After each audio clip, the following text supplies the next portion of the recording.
Earlier today, Secretary of State Mike Pompeo said he expects North Korea to take major steps toward nuclear disarmament during President Trump's first term. Pompeo is seeking to quell criticism that North Korea didn't make any major commitments at the summit in Singapore.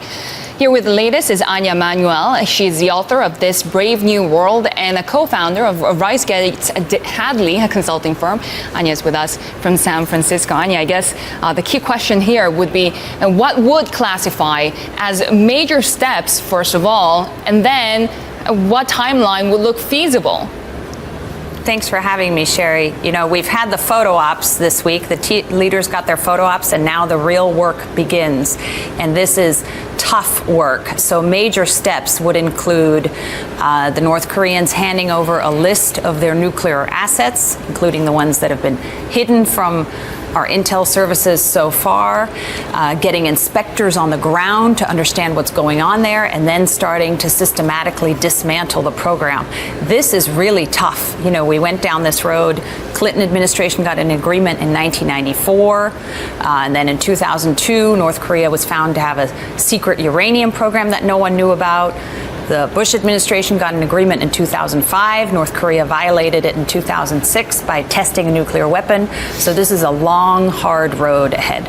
Sure. What I found really interesting in the summit declaration about follow-on negotiations, too, was that the U.S. put Secretary of State Mike Pompeo to lead those, and yet North Korea just put a relevant high-level official. We know that North Korean officials negotiate on the same topics for decades. So why is this? And does this signal any future challenges ahead?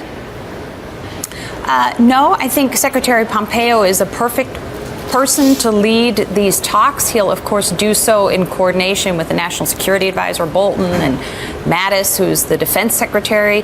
And on the Korean side, as far as I understand, the gentleman who's leading the negotiations has the ear of Kim Jong-un, which is what you need to get an agreement here. So I think the negotiating team is Would just that fine. Be Kim They just Yong-chul? have a hard work. Yes. Okay, Anja, go back to first principles. Have the parties agreed on what denuclearization means and what the scope is? I mean, in particular, the reference in the agreement, as I recall, was for the peninsula. Yes. As far as I know, there are a lot of ambiguities here, and you've put your finger on one of them. It is the statement that was put out in Singapore is so vague that we don't actually know if both sides have the same definition of the term denuclearization. So all of that remains to be seen. As we read the tea leaves, so to speak, does it appear that the agreement moving forward is moving towards some things that China has been proposing all along, including maybe backing off of the military exercises? That's absolutely right. I mean, China has been proposing for months that as a opener to the negotiations, the U.S. and South Korea and Japan stop doing their regular military exercises. President Trump seemed to agree to that at this meeting. There's been some talk in D.C., even in the day since the summit happened, that maybe the U.S. will walk that back slightly or be more careful. But no military exercises between the U.S. and South Korea would certainly be a win for China. And what will this mean when it comes to the political will by countries like China to uphold sanctions in the future? Well, I hope they'll be motivated to continue it, because I have to say, as much as we can be critical of China, they have really done a lot since 2017.